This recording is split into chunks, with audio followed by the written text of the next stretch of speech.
¿Qué tal? ¿Cómo le va? Muy buenas noches. Bienvenidos a una nueva entrega de Local. Hugo, ¿qué tal? Buenas noches. ¿Qué tal, Fabián? Buenas noches. Bueno, acaba de pasar la muestra de la sociedad rural, la número 80. Vamos a hacer una especie de diagnóstico de cómo le ha ido a la gente de la rural. Así, tenemos de invitado a miembros de la sociedad rural de Río Cuarto, con los cuales, bueno, vamos a poder hablar no solamente de la muestra, sino las expectativas en cuanto a lo político y a los mercados que existe hoy, ¿no? Las expectativas que tiene el sector. Este tema tras la presentación de estas firmas que hacen posible de Local. Como decíamos, vamos a estar analizando lo que dejó la muestra de la sociedad rural de Río Cuarto. Para ello hemos invitado al presidente de la institución, Eduardo Bagnis, al ingeniero agrónomo Eduardo Sachi, quien es secretario de la sociedad rural de Río Cuarto, y también al ingeniero Francisco de Marchi, prosecretario de la sociedad rural de Río Cuarto. Muy buenas noches y muchas gracias por llegar hasta aquí. Buenas noches. ¿Qué tal? Buenas noches. Y bueno, como decía Fabián, ¿no? De alguna manera, ¿cuál es el balance, cuáles son los resultados que arroja esta 80 muestra de la sociedad rural? Bueno, realmente muy positivos. Decimos que hasta el tiempo nos acompañó porque la verdad que sí. Los días previos mirábamos los pronósticos y se corrían de un día para el otro, pero gracias a Dios sábado y domingo fueron 2 días que permitió justamente la concurrencia masiva de público a la rural, así que los respeto, la naturaleza los respeto. Nos respetó y también llovió, que eso realmente hacía falta en muchos lugares. Sin entorpecer, exactamente. Sin entorpecer. Eso uno no lo puede manejar.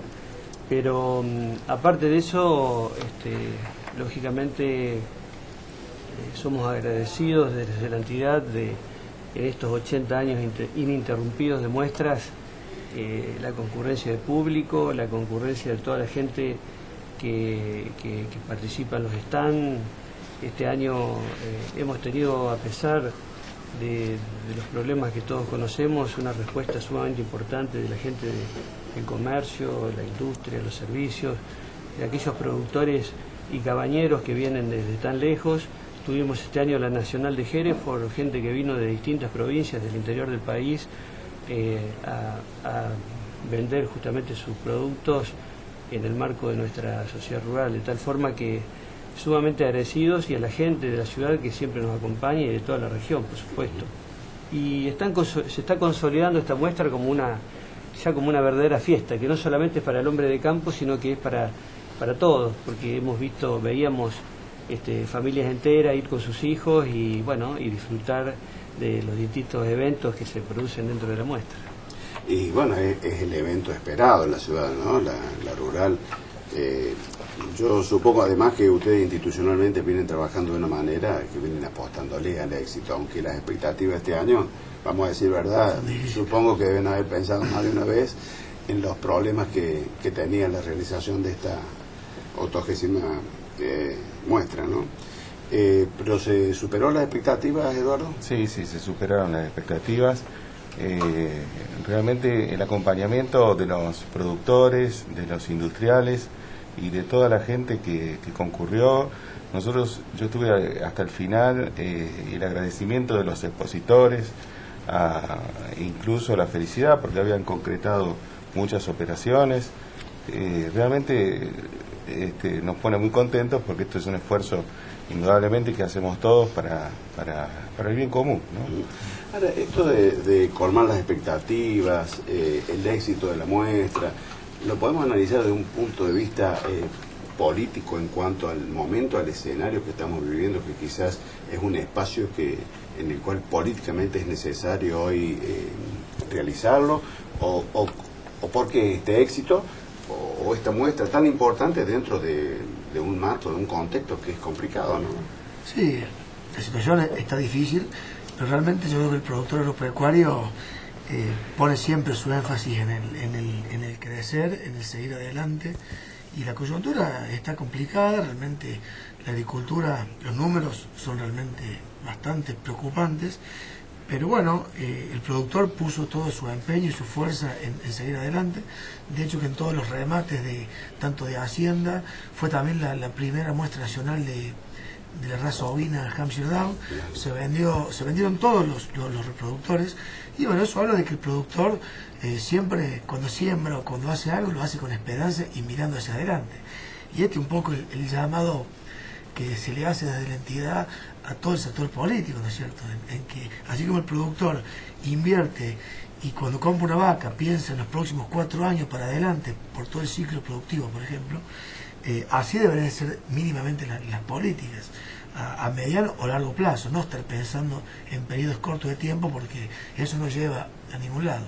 Desde la agricultura, donde uno fertiliza, y no fertiliza solamente por una campaña, sino que lo hace por el sistema y para darle sustentabilidad al sistema, sino que la ganadería, que vendría a ser uno de las producciones más largas, por todo el proceso que lleva, desde la preñez de una vaca hasta que se vende ese novillo de 400 kilos, lleva prácticamente 4 años de ciclo, y eso acompaña perfectamente un ciclo de gobierno, ¿no es cierto? Entonces, yo creo que el productor está mirando eso, ¿no? Hoy es una coyuntura, hoy el número está difícil, pero bueno, la lluvia cambia un poco cambia el humor. Hay elecciones importantes el año próximo, pero bueno, el productor tiene que pensar en ciclos más largos, y eso es lo que nosotros le pedimos desde la entidad y desde el sector a los gobernantes, ¿no es cierto? Así que bueno, yo creo que va por ahí el tema del entusiasmo, la calidad de la hacienda que se expuso, la calidad y la magnitud de la maquinaria y la exposición realmente maravillosa. Vos pensás que frente a todo este problema, el apoyo de todos y cada uno de los expositores fue impecable, y bueno, eso habla de que es un sector que mira sí, eso era lo más dudoso, ¿no? La participación de otros sectores que no están pasando por un buen momento. Sí, nosotros teníamos ese temor también, pero evidentemente el sector industrial tomó la decisión de intervenir y venir a la muestra, que se está consolidando como la muestra casi, te diría, más importante a nivel país. Desde el punto de vista de la muestra en el interior somos las mayores. Sí, eso indudablemente. Pero incluso este año la muestra de la Sociedad Rural Argentina no fue, de Palermo no fue tan exitosa, ni fue realmente los que fueron, yo no fui, no he concurrido, pero dicen que no estuvo como años anteriores. Y en cuanto a los remates, Eduardo, ¿se lograron los precios esperados? Quisiera, si me permitís, y justamente ustedes sabrán que junto al Centro Empresario de Río Cuarto, los amigos del CESIS, emitimos un comunicado conjunto entre el CESIS y la Sociedad Rural de Río Cuarto, porque realmente estamos preocupados por esta nueva modificación a la ley de abastecimiento, cosas que entendemos es un atropello hacia la propiedad privada, que de ninguna manera lo vamos a permitir. Y justamente surgió la idea, porque nosotros trabajando en conjunto con ellos, de empezar a emitir comunicados en conjunto, y se leyó justamente la inauguración de la exposición el comunicado con el CESI. O sea, el que rechazo a la ley de abastecimiento de la reforma. Claro, es una preocupación que ya nos incumbe a todos, ¿no? Y perdón, por lo que me preguntabas sobre el tema de la venta de reproductores, así como decía Eduardo que nos asombraba en realidad toda la tecnología, año tras año, cómo mejora la tecnología de la herramienta que se utiliza en el campo, también año tras año nos asombra la genética que tenemos en nuestros reproductores. O sea, te diría que la genética que tenemos en nuestro país, hasta te diría que puede llegar a superar a la genética de origen de las razas, porque justamente en esta nacional de Hereford que tuvimos y los Angus que pudimos ver, son animales que tienen una genética que es impresionante.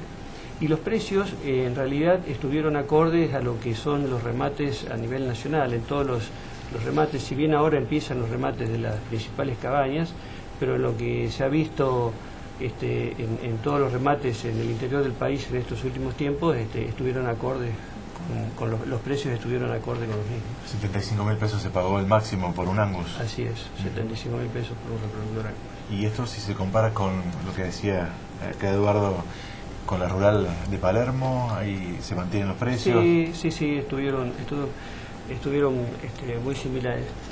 Y nosotros apostamos porque en nuestras zonas vuelvan los planteos mixtos, porque en realidad la agricultura ha ganado mucho terreno y entendemos que los planteos mixtos, los planteos agrícolas ganaderos o ganaderos agrícolas, principalmente en alguna zona como la nuestra, son planteos más estables a través del tiempo e inclusive permiten hacer transferencias de recursos de una actividad a la otra, como está sucediendo ahora con algunos precios coyunturales del maíz, por ejemplo, que permite transferir recursos hacia la ganadería o a producciones intensivas de carne y de leche. ¿Se puede volver a los mixtos, teniendo en cuenta que hay muchos, Eduardo, productores que han abandonado los campos, que lo han alquilado dentro de esta situación que se ha planteado?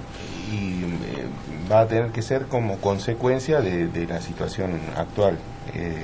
Hoy por hoy, lo que son los arrendamientos, hay muchos campos que le está todavía costando arrendar o alquilar, porque los números de la parte agrícola son muy malos, es decir, el rendimiento de indiferencia es muy alto, casi en maíz llegando a 75 quintales, que prácticamente es el promedio de la zona, lo que hace que muchos campos que necesitan rotar a maíz no se puedan sembrar en este momento. De mantenerse esa coyuntura, el único que puede llegar a producir el campo es su propio dueño, digamos, porque es el único que va a poder tener cierta renta. De manera tal que eso es un proceso que, de mantenerse esta situación, va a tener que volver a reiniciarse, que el productor vuelva al campo y empiece a trabajarlo él mismo. ¿Y cómo se hace, Francisco, teniendo en cuenta que hay muchos que se han desmantelado, que no tienen herramientas dentro de la tecnología que significa hoy en día producir en el campo? No, bueno, yo creo que coincido con Eduardo, pero vemos que hoy hay campos que directamente se han desarmado corrales, alambres, hasta molinos y aguadas. Ese campo directamente, bueno, hay mucho de ese campo que ya está destinado al arrendamiento. Los números de la zona marcan que un 65-70% de los campos están en manos de arrendatarios. Entonces, ese campo que ya está en manos de arrendatarios, lamentablemente, no vuelve a un sistema productivo, pues muy difícil porque son muy costosos volver a armar un campo. Quien pueda hacerlo, como decía Eduardo, es aquel productor que todavía se quedó en el campo, se quedó manejando su sistema y que pueda ir creciendo en base a su sistema productivo, pero el que ya abandonó, alquiló y lamentablemente desarmó, porque eso es muy triste, entrar a los campos y ver todo abandonado, todo roto, todo sin mantención. Y bueno, eso no es fácil. Aparte que para un planteo ganadero no solamente es muy costoso ponerlo en funcionamiento, sino que después hay que esperar, volver un poco lo mismo, hay que esperar 2, 3, 4 años para comenzar a ver los ingresos o los frutos de esa inversión. Hay sistemas que son más rápidos, como pueden ser los porcinos, como pueden ser las aves, como pueden ser los ovinos. Bueno, hay sistemas que son más rápidos y que de hecho se están instalando. Pero bueno, el sistema ganadero es un poquito más complejo, ¿no? Dale, vamos a marcar la pausa, ya regresamos con el segundo bloque y vamos a estar analizando no solamente la rural, sino también lo que deja el campo hoy en día con la actividad económica. Bien, regresamos ante la pausa, estamos haciendo un balance de lo que fue la exposición rural de Río Cuarto, el diagnóstico también del sector agropecuario ganadero de nuestra región. Para ello hemos invitado al presidente de la institución organizadora, Eduardo Bagnis, y a miembros de la comisión directiva como Eduardo Sacchi y Francisco de Marchi. Así es. Bueno, vamos a pedir un balance un poquito más amplio que el de la muestra. Así es. Un balance, desde la Sociedad Rural de Río Cuarto tiene que hacer un balance de la última década para el sector agropecuario. ¿Qué nos podría decir, Eduardo? Bueno, un poco con prurito porque estoy adelante de un economista. No, así que yo soy el que aprendo. No, bueno, realmente un poco lo expresamos en el discurso nuestro de la rural, que los argentinos siempre venimos tropezando con la misma piedra. Si nos remontamos a tiempos pasados, ya hemos resignado 5 veces nuestra moneda.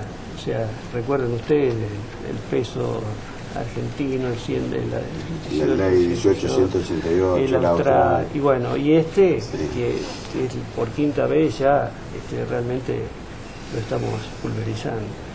Entonces, yo creo que es un mensaje hacia la política, el desborde del gasto público que tiene que siempre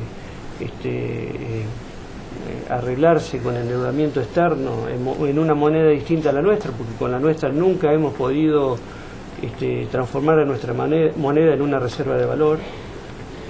Al contrario, la hemos destruido constantemente. Entonces, ¿qué tenemos? El flagelo del endeudamiento externo y la impresión monetaria, de tal forma que eso esta década, para hablar sobre esta década, que fue la década donde en realidad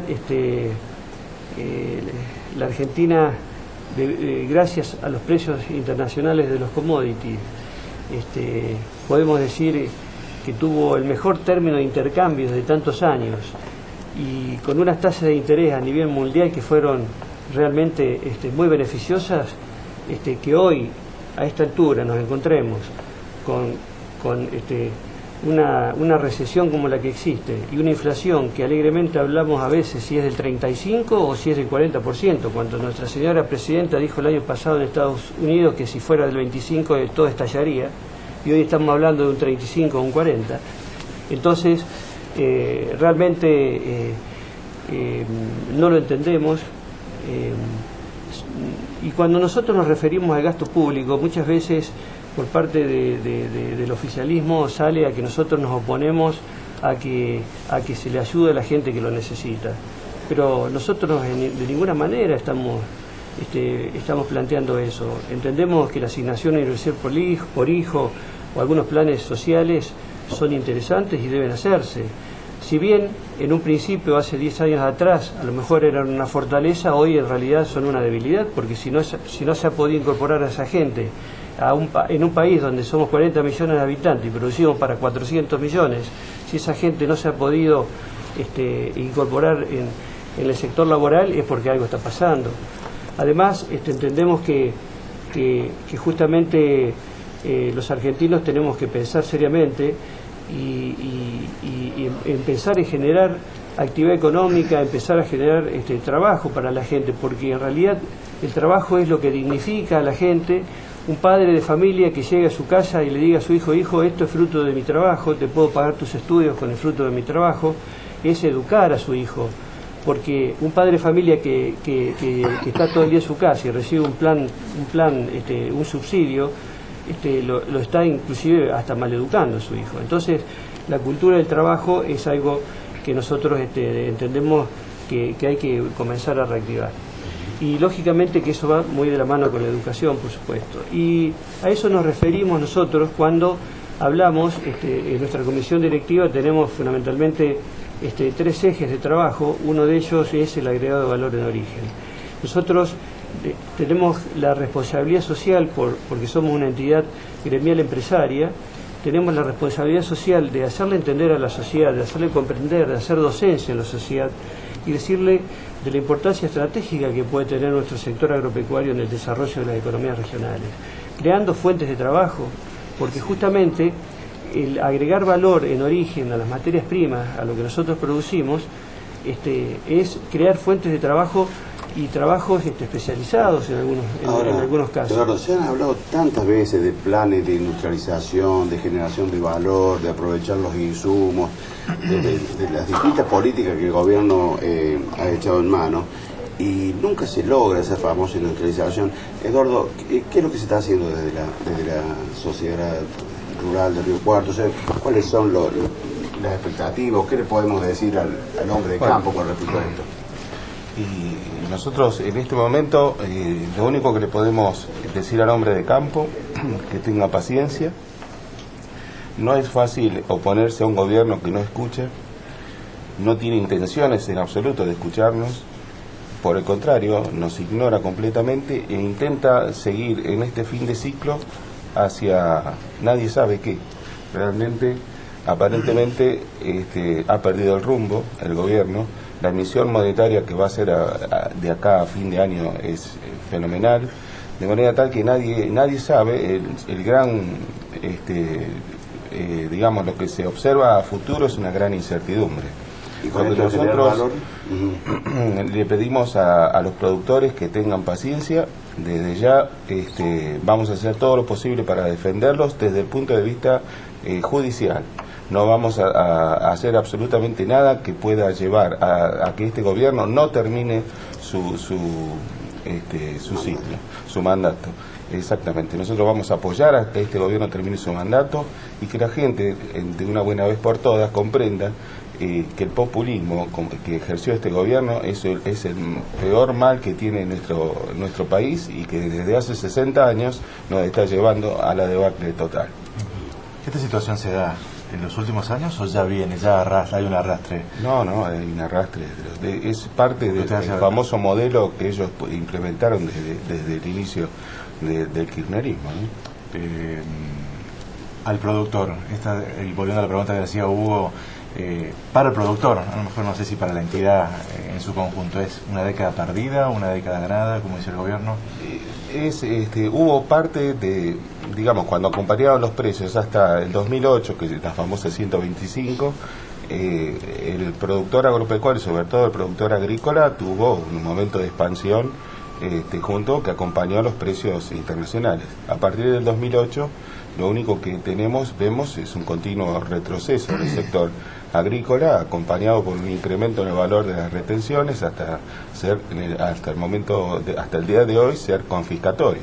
Quizás ustedes no lo saben, pero nosotros hemos tenido que declarar todas nuestras existencias al día de hoy, incluso dónde están ubicados los silos bolsa que tenemos, la geoposición de nuestros silos bolsa, que van a ser monitoreados satelitalmente.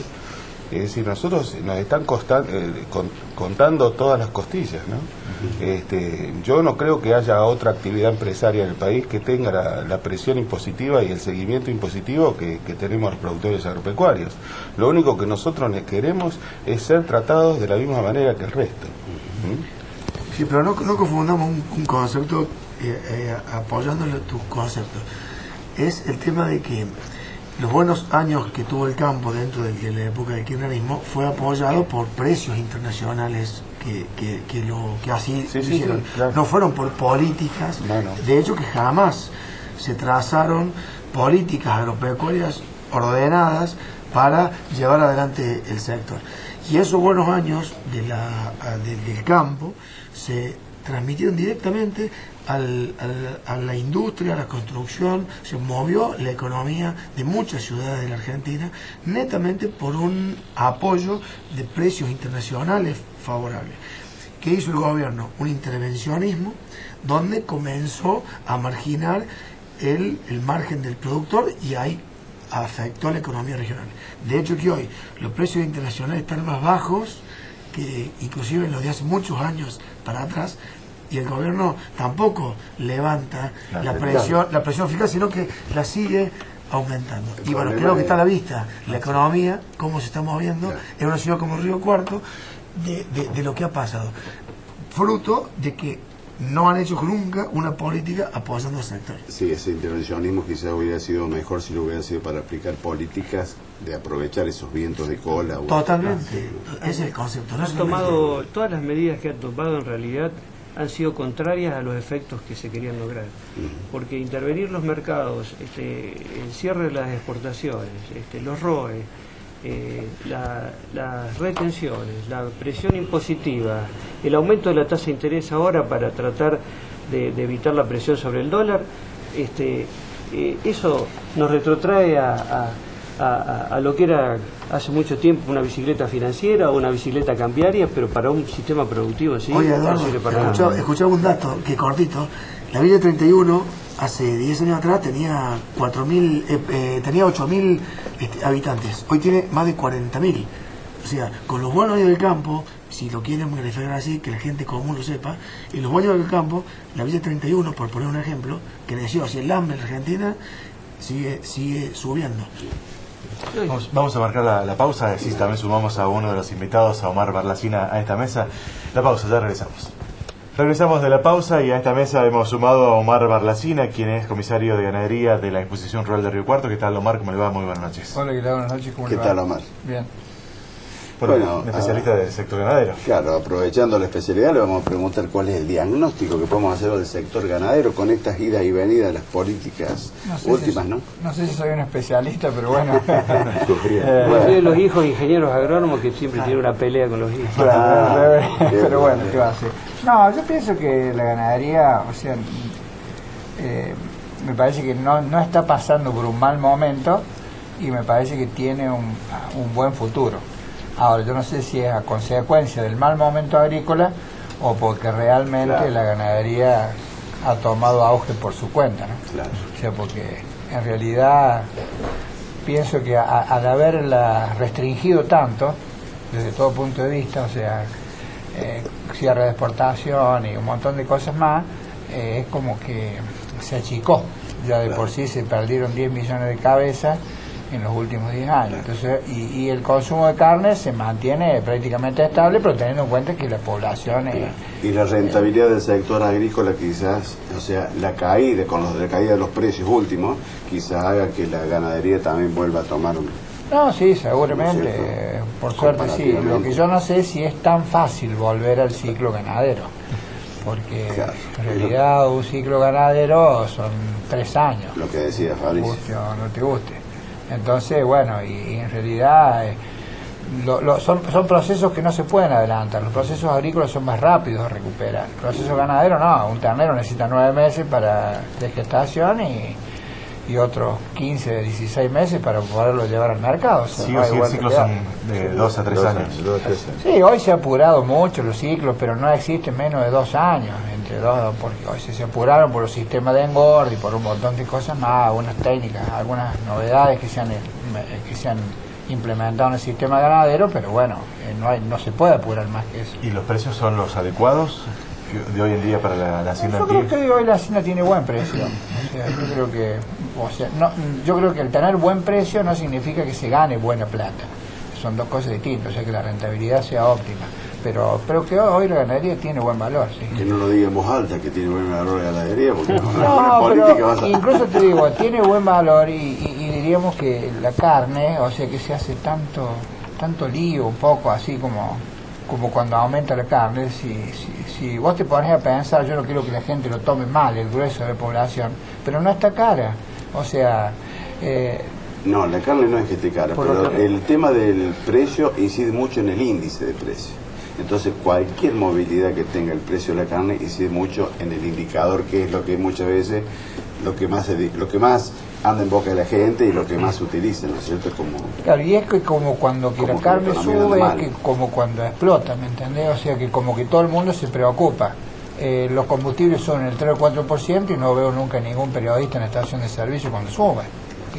Y en definitiva, las vacas se llevan con camión, la carne se distribuye con camión, o sea que lo que incide directamente en el costo de la carne es el combustible. Sí, ¿me entendés? O sea, como no solo en el combustible, sino en la carne, sino en un montón de cosas más. En el departamento de Río Cuarto se han perdido durante los últimos años, a partir de estas políticas erradas de los diferentes gobiernos, se perdieron muchas explotaciones ganaderas. Sí, muchas explotaciones ganaderas. E incluso, o sea, quien tiene la posibilidad de andar un poco por la ruta o haces un paneo hacia los laterales de la ruta y vas a ver que hacienda queda muy poca. Ese es el reflejo de estos últimos años, cosas que anteriormente no era la realidad. También en la crisis del sector frigorífico. No, bueno, al haber menos cabeza, o sea, es que como que... O sea, yo digo que incluso en estas son zonas que siempre debieron haber sido mixtas, nunca debieron ser netamente agrícolas, netamente ganaderas, ¿me entiendes? O sea, de ahí haber determinado los porcentajes, cuánto agrícola y cuánto ganadero, el mercado lo hubiera indicado, pero al haberse ido todo para un lado, después para volver al otro lado no es tan fácil. Siempre se intervino el sector productivo, cuando se trató de corregir algún precio, se trató de entorpecer la producción. Y el resultado es la pérdida de 10, 12 millones de cabezas. Y no es el resultado no es natural del mercado, sino que sabrás bien que cuando un producto demandado baja la oferta, aumentan los precios. Es una cosa elemental en economía. Y ha pasado con la carne, porque realmente cuando se empezaron a cortar las exportaciones, el ama de casa argentina tuvo que pagar el mismo precio que pagaba el ama de casa en Estados Unidos, cosa que nunca se vio en la historia.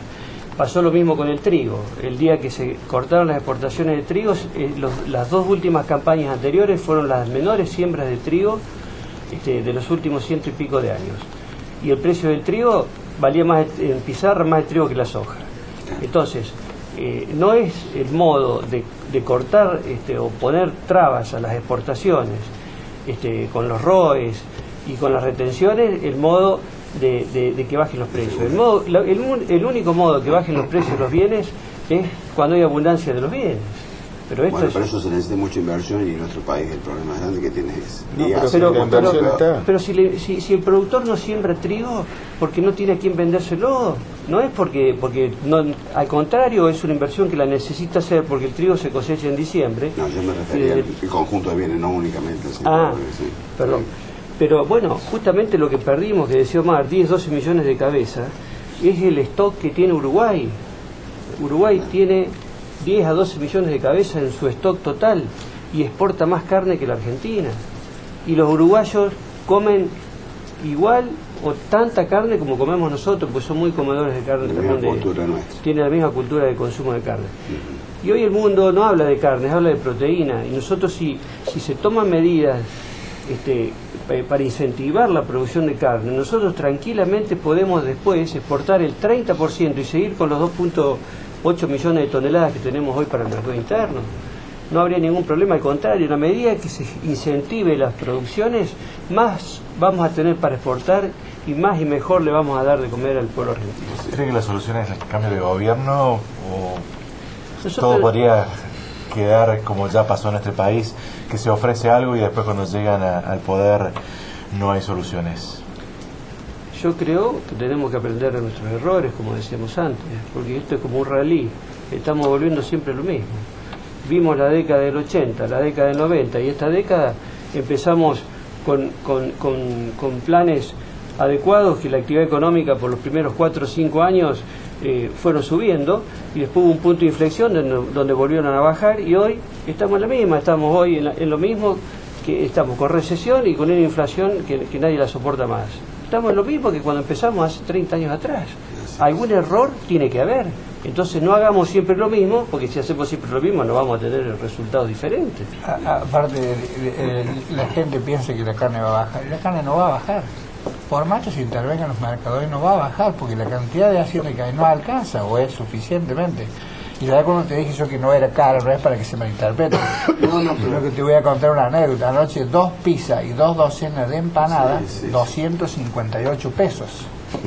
¿Y por qué ese 2 pizzas, 2 docenas de empanadas, 258 pesos, ¿me entendés? ¿De qué así? Sí. Entonces vos, ahí, yo siempre, en mi casa siempre digo, qué barata que está la carne, por distintas asociaciones que hago con los valores de las cosas.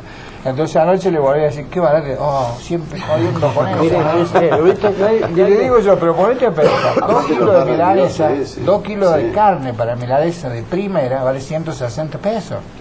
¿Y cuánto comen en una familia? O sea, por esa misma relación vamos a decir la carne va a bajar y no va a bajar, porque hay una relación con el resto de los productos. Claro, no tiene, ¿viste? No hay mejor económica que el ama de casa. El ama de casa compra la carne que se está sosteniendo en 60 kilos de la carne bovina, por algo es. Porque como bien decís, la carne rinde. No, y ¿sabés qué te quiero aprovechar para decir? Que mucha gente dice, ¿cómo puede ser que el productor le vende 20 pesos y valga tanto la carne? Lo que la mayoría de la gente debe saber, que esos 20 pesos, un animal, después que llega al frigorífico, automáticamente pierde entre el 40 y el 42%.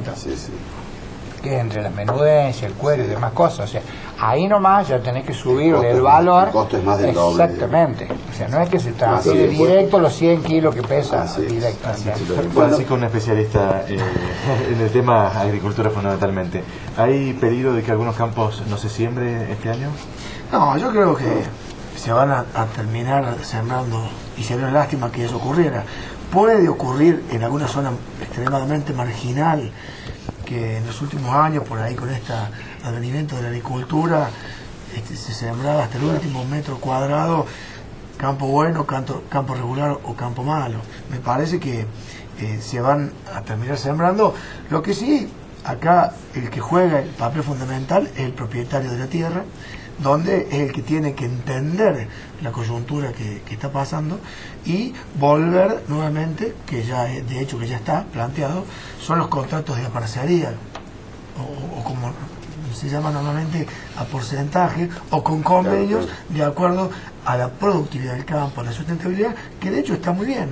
Aquel propietario, el cual durante muchos años vino haciendo rotación de cultivo, permitió hacer fertilizaciones, donde mantuvo su sistema activo, hoy su sistema está siendo mucho más rentable, mucho más, mejor dicho, más productivo que aquel que vino castigando su campo durante mucho tiempo. Entonces, me parece que eso es lo que tiene que asumir hoy el propietario de la tierra.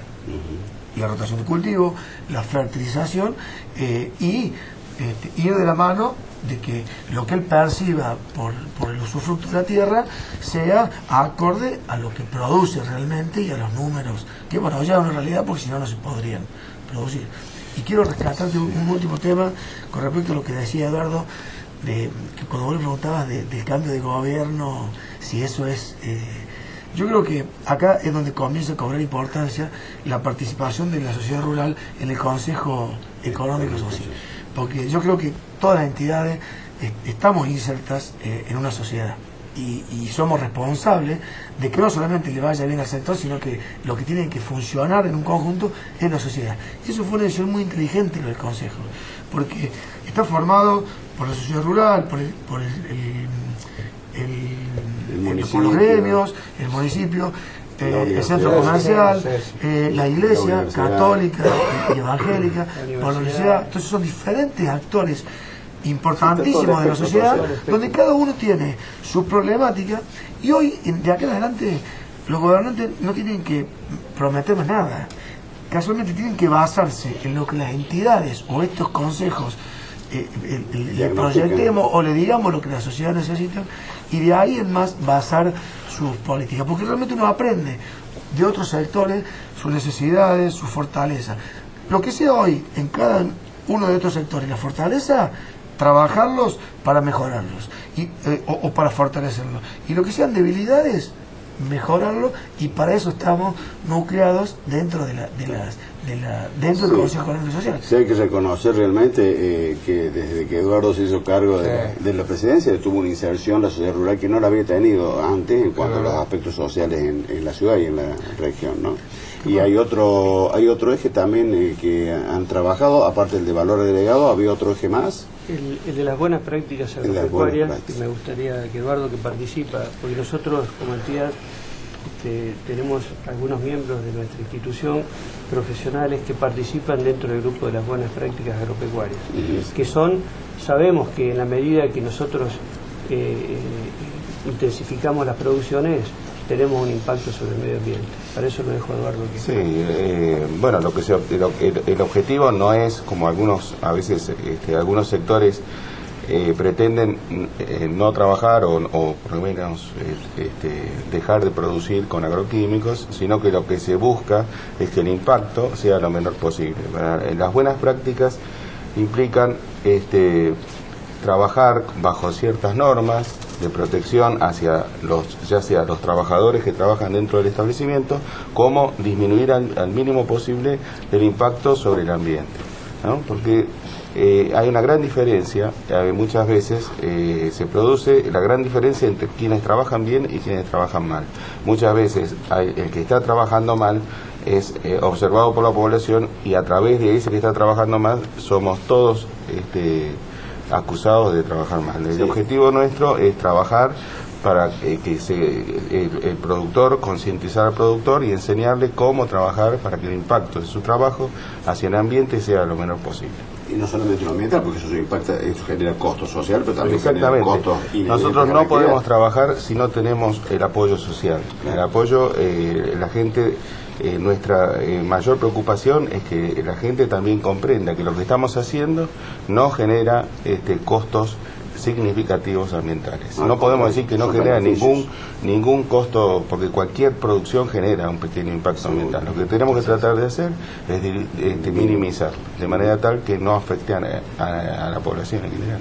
Muy bien. No sé si Eduardo quiere referido justamente muy cortito, 30 segundos. Sí, referidos a la inserción social, nosotros entendemos de que eso es sumamente importante, porque le fue muy fácil a este gobierno escindir al sector agropecuario del resto de la sociedad, y eso no lo debemos permitir. Es una responsabilidad nuestra hacerle entender a la gente de que en la medida que a las economías regionales le vaya bien, agregando valor, como hablábamos anteriormente, es cuando se van a incentivar esas economías, cuando se van a desarrollar esas economías regionales, porque es la única forma. Nosotros, cuando empezábamos a hablar en el Consejo Económico Social, comenzábamos a hablar de que es buena la inclusión social, que es buena la inclusión laboral, que es buena la inclusión en la salud, en la educación y todo eso. Pero para tener todo eso hay que generar actividad económica, porque si no, ¿cómo lo hacemos? Pero esa unión los fortalece, así que bienvenida sea. Bueno, muchísimas gracias por haberse llegado hasta aquí. Hemos hecho un diagnóstico tanto de la situación del sector agropecuario como también de la última exposición de este pasado fin de semana. Y se van a llevar un presente de Supermercado Sanz, un Cafayate, así que muchísimas gracias por venir. Muchas gracias. Gracias a ustedes. Ya regresamos. ¿Qué tal, Hernán? Buenas noches, ¿cómo estás? Buenas noches, ¿qué tal? Bueno, hoy medio como en contexto ruralista, ¿no? Con la 80ª exposición de la sociedad rural, tenemos que comentar algunos temas que les toca de cerca y que no son gratos para ellos, porque tienen que seguir informando algunas cosas. Bueno, hace algunos periodos fiscales atrás se implementó la resolución 2750, que es una resolución donde los productores agropecuarios que realizan producción propia de granos no destinados a la siembra, legumbres secas, tienen que informar la existencia de grano al 31 de agosto de cada ejercicio. Y eso es así porque se supone que en esa época o en ese periodo ya tienen levantada la cosecha correspondiente a ese año. Y esto es una información importante para el Estado a efecto de determinar cuál ha sido el rindre de la producción de cada productor, teniendo en cuenta que en enero del mismo año han informado cuál es su capacidad de producción mediante el anexo 3 de la cantidad de hectáreas que siembran, ya sea de campo propio o de terceros, y la zona donde se encuentra sembrada dichos granos. O sea, esto se puede cotejar lo que realmente ocurrió con lo que potencialmente se informó. Exactamente. Y el fisco tiene estas facultades para reglamentar estos pedidos de información, porque viene dado por el decreto 618 del 97 de la creación de la AFIP, donde mediante resoluciones pueden solicitar pedidos de información, no solo a los productores, a cualquier actividad o a cualquier contribuyente. Pero nos encontramos aquí que la que venció el 31 de agosto del corriente, donde tienen plazo para informar durante todo septiembre, no solo tienen que informar la existencia de grano al 31 de agosto, sino que además deberán informar su posición geosatelital, informando con exactitud los datos de latitud y longitud de la cantidad de granos por tipología donde se encuentran ubicados ellos. Y no solamente eso, sino que si los mismos se encuentran almacenados en silos bolsas, deberán informar la cantidad de silos bolsas informado, el número de quit de quien le vendió ese producto para envasar o para el guardado de los granos, y el número de quit y el comprobante. O sea, son datos adicionales de la Resolución General 2750 que se encuentran los productores ahora al momento de llegar al sitio web de la AFIP y consignar todos esos datos, datos adicionales que veríamos más adelante si está dentro de la razonabilidad de las facultades de la AFIP. Que esté dentro de las facultades, quizá esto suena medio intimidatorio o por ahí. Sí, bueno, hoy es novedad de la sanción de la ley de abastecimiento, o las modificaciones de la ley de abastecimiento, que puede ser utilizada para esto, puede ser utilizada para esto, y esto va a traer seguramente, bueno, no es que va a traer, yo he recibido consultas en mi estudio respecto de esta información tan precisa del cereal, va a ser utilizado por el Estado Nacional para la aplicación de la ley de abastecimiento, lo cual genera incertidumbre en el arco productor, digamos, de la zona geográfica de la ciudad de Río Cuarto como una de las actividades principales del sector. Bueno, eso puede ser el tema de nuestro próximo encuentro, en donde analizamos quizá los impactos que puede tener a futuro de la aplicación de esta normativa, ¿te parece? Me parece muy bien. Bueno, muchas gracias, Hernán, como Gracias. siempre.